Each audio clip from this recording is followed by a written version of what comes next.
Hello and welcome to the Help Is Here podcast, brought to you by the Beyond Compulsion Academy. Today I was watching a YouTube video by a maths and English tutor, I think. He had like over 200,000 subscribers on YouTube. And I think his most primary sort of content is like tuition for people sort of between the ages of maybe 12 to 16 or so, often doing their GCSEs here in England. And it was interesting because just out of nowhere, he posts about porn addiction. So I watched this video and I think he was really just trying to get across how harmful porn can be and how a lot of the students that he's working with are accessing and perhaps even getting addicted to porn at the age of 12. And then he was talking about how the repetitive use of porn from the age of 12 onwards can lead to addiction and the harmful consequences of going down that path. And it's quite interesting for me to watch because I would say it was one of the first times I've seen someone talk about the fact that people who are getting addicted to porn at age 12. I think for me personally, especially as he was like kind of a teacher figure, he was actually in like a classroom, I think, recording this. And it was like, wow, like imagine if I had have watched that video when I was 12 and never had any information about the harmful consequences of this. I watched porn between the age of 12 and 16 pretty much every night without missing a day. And between those 4 years, I didn't even know about the consequences, and that wired my brain to have these desires and cravings. And essentially I got addicted. So Mary, do you want to kind of come in here and just share like your thoughts on the real reason people get addicted to porn? Because I think there's a big misconception around this, and I think it's very, very important that we clear it up. Well, what do you think the biggest misconception is?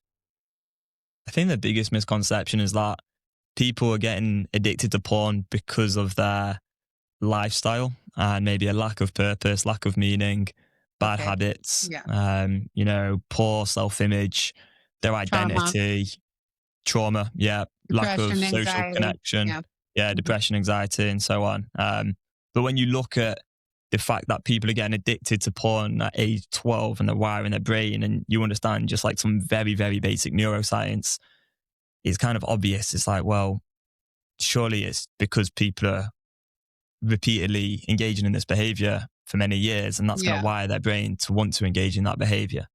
But also, we see parents, giving kids their phones, to keep them quiet in restaurants or, just whatever, in any situation where they don't want to be distracted by their kid. I mean, we went for, time, forever where people just dealt with children that were being fussy or crying or something without sticking a phone in their face with short form content, and so here you have kids that are getting wired when they're 2, 3, 4 for short form content. And then they're already set up, and then here comes the, they come into their puberty, whatever, hit puberty.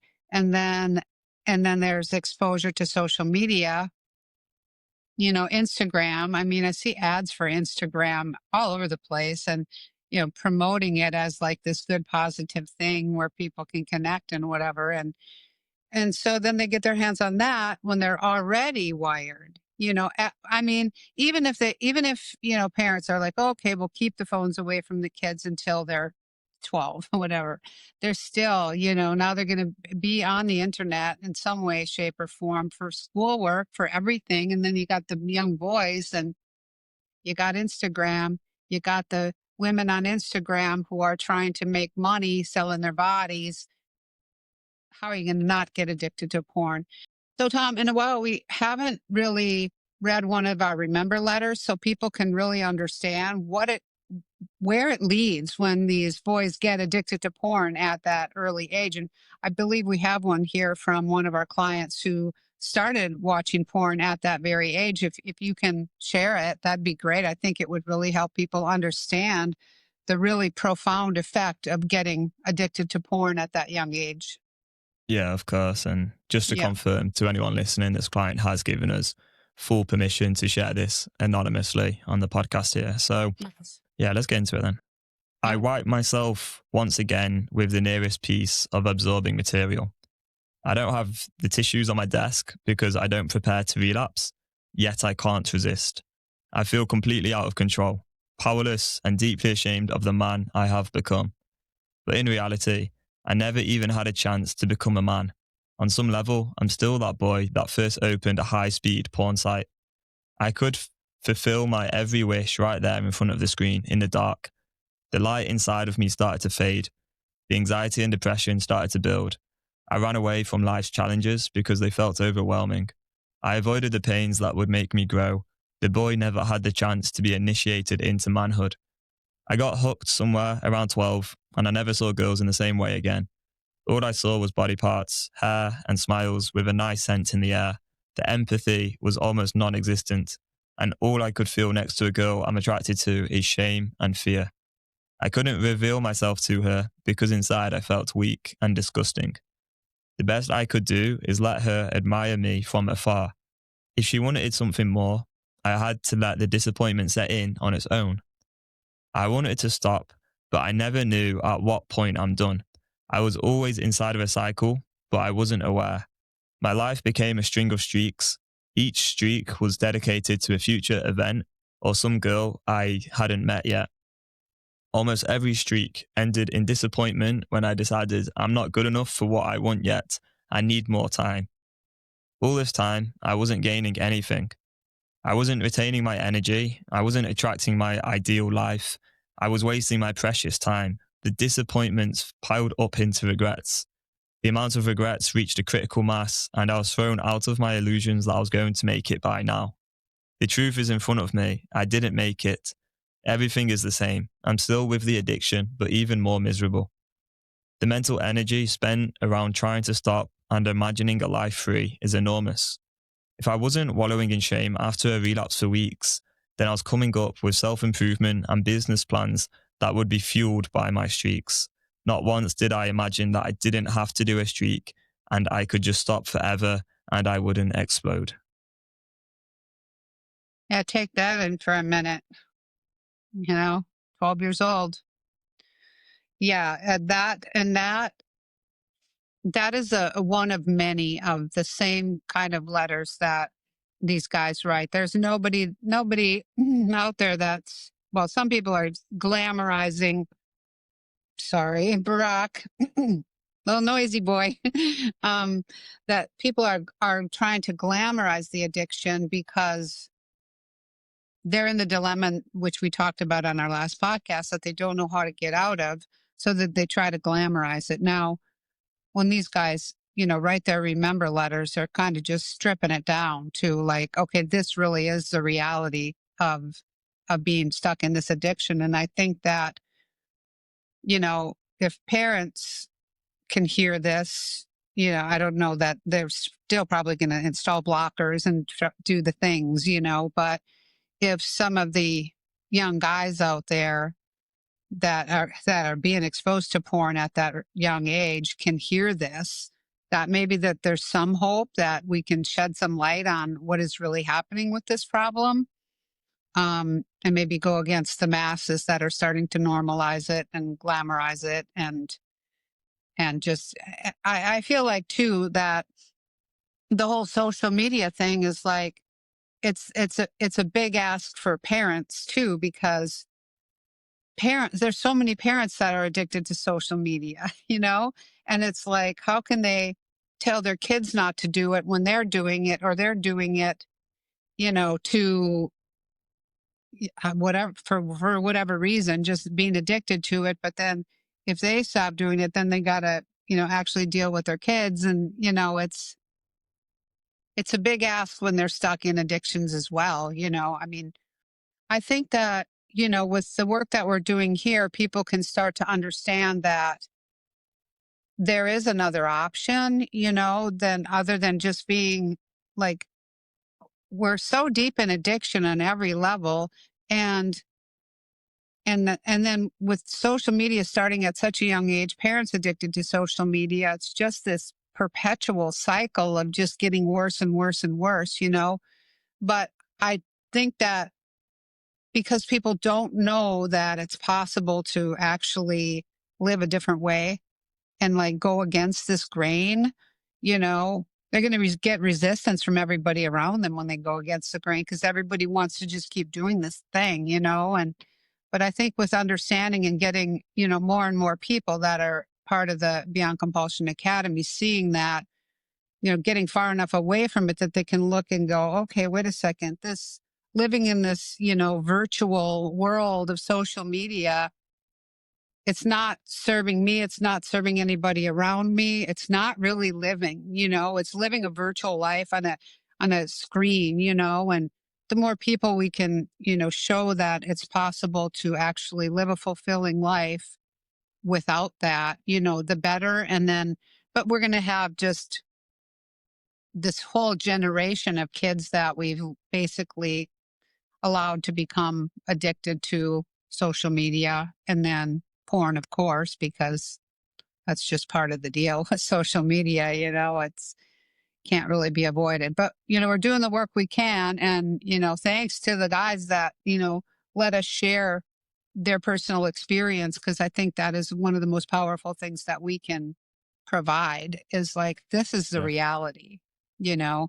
I mean, even the last video that we did, with Dylan McKnight going back and forth about him trying to be like okay with it, trying to be okay with his, with his life that is fulfilled with all kinds of other things. He can't even get through 10-15 minute video without going back into, oh my God, I'm in hell, oh, this is okay, this is my life, oh no, wait, I'm not, I think it's the best thing we can do is just shine a light, keep shining the light. So yeah.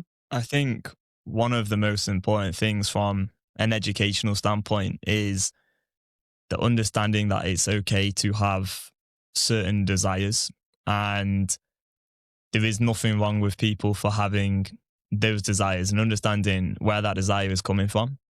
Yeah. So for me, if I were to have a desire in the future to go on social media or watch porn or engage in any compulsive behavior, I would know in my mind so deeply now that that desire comes from the repeated use that I've gone through in the past. Those Yes. wired neural pathways in this way. And this is important because, as you said, about adults and dealing with their children, parents, feeling like they may be so stuck in their social media addiction that they're unable to really openly talk about social media with their children because maybe they feel some shame.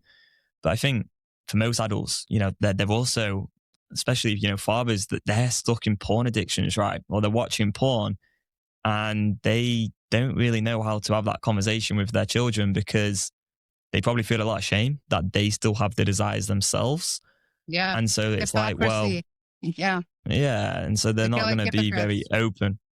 Whereas for me, if I had a kid, like in the future, who knows whether I will or not, but if I did, I would want to be able to openly talk to the kid about the desires and do that from a place of, look, you may have these desires and that's okay. There's no shame in that. There's no judgment of having these desires, but there's actually a space between having the desire and what's going on in your mind and how you respond to it and how you act. And that is like the key thing here, because Okay. that's where you make the change, right? And I think for a lot of children, they're being brought up where they're being told to repress these desires and get away from them and deny them. And they're told that, engaging in any sexual sort of behavior can be quite deviant at a young age. And especially in Mhm. some religious households, they're told, porn's like a sin. You're not allowed to watch this. But Sex those is a kids are still sin. going to have that. They're still going to have the desire, right? And so then you end up in a constant conflict, wiring your brain to have these desires, feeling a ton of shame, not really able to talk to anyone about it. And the situation just gets worse and worse. Yeah, and like you say that, that moment of compulsive desire where they're always going to have a choice of how they behave. We're teaching kids the opposite now. You just, you have a certain feeling and you just behave in a certain way out of your own control rather than, okay, kid, here's your wanting to do this thing, whatever it is. Now you have a moment here where you get to choose how you're going to act on that desire, right? We're teaching them just to act, and then what we're doing is dealing with the consequences of all these actions, or trying to epidemically. We can't, because so many kids are being diagnosed. This is just who they are. They're ADHD, they're autistic, they're whatever. And I know there's, diagnosis of those that are the real thing. And if I say anything about it, I know that there's people that are going to go, shut your mouth. You don't know what you're talking about. But we went from the rare child being diagnosed with ADHD, one kid in my high school, everyone knew who he was, right? To now, what is it? 50% of the kids are diagnosed with ADHD.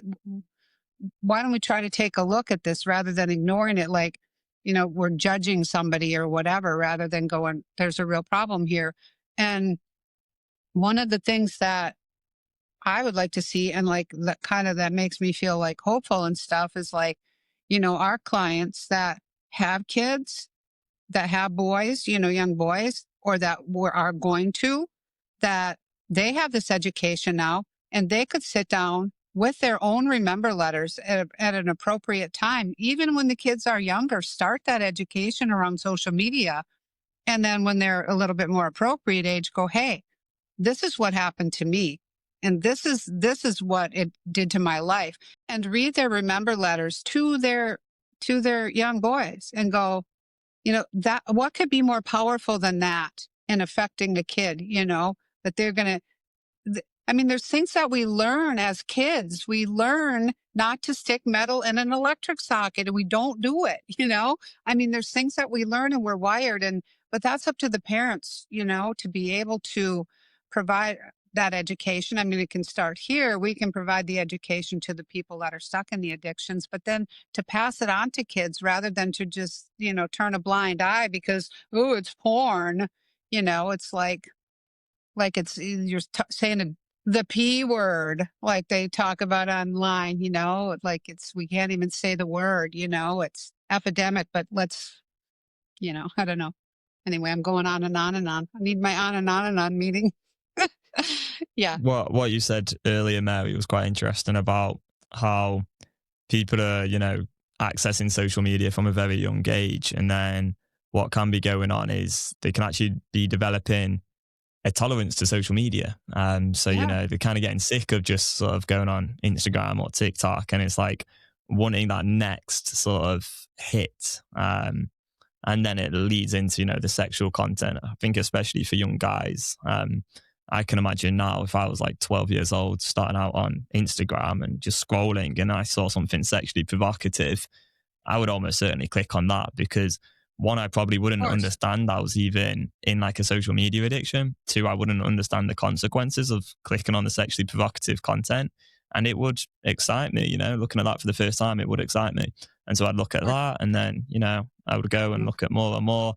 And then, because of the tolerance cycle, you end up looking at increasingly sort of novel content, and then there can be even more shame, and then you just get so deep into it that you're like, what on earth is going on here, what is wrong with me? And then it gets really challenging at that point. And I think that's where a lot of people end up, to be straight, is they do end up looking at content which doesn't really align with their values, and then there's so much shame, and then it's like, oh my god, like I definitely can't open up about this now because what's wrong with me? Why am I looking at this content without acknowledging that there's been this whole pathway along the whole way? You're starting out maybe at social media, and then you're looking at Yeah. the sort of vanilla porn, and then you've ended Yeah. up looking at this content. It's not that you were born with this intrinsic desire to end up with like a femdom or findom, addiction, Yeah. or looking at the sissy content or trans or whatever it is. It's really due to that tolerance cycle. And I think understanding at least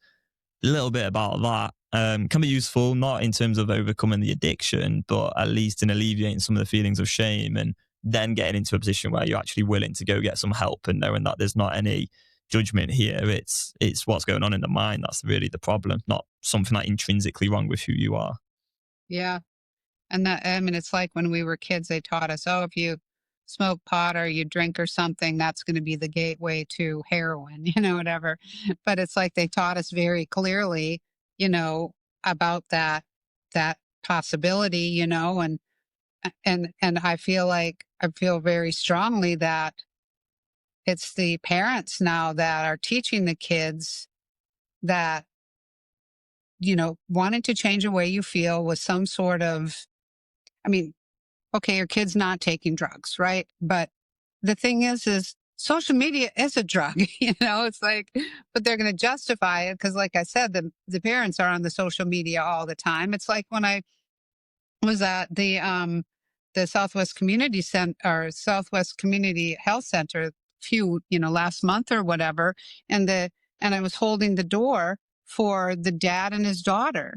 She was on his phone and he was gaming on her iPad, and they never even looked up and said hello to me or thank you for holding the door. I was just flabbergasted. I was like, are these people not even going to look up and thank me for holding the door for them or acknowledge that I'm even, what do they think, that I'm just like the door person for the Southeast Health Center? I mean, it was just bizarre, but that's, um, I think that there's an epidemic of unawareness of one's own behavior as well, where people just are so on autopilot in short form content, using that as a very broad term, not just the actual reels and TikToks and whatever, but learning that at such a young age and then perpetuating it and then teaching it to their kids that it's okay. And it's, I don't know, somebody's got to go the other direction. I mean, we don't have Yeah. to, but it certainly is going to help people. I hope, because it's not leading anywhere good. Certainly. I mean, look at that letter we just read, you know, Yeah.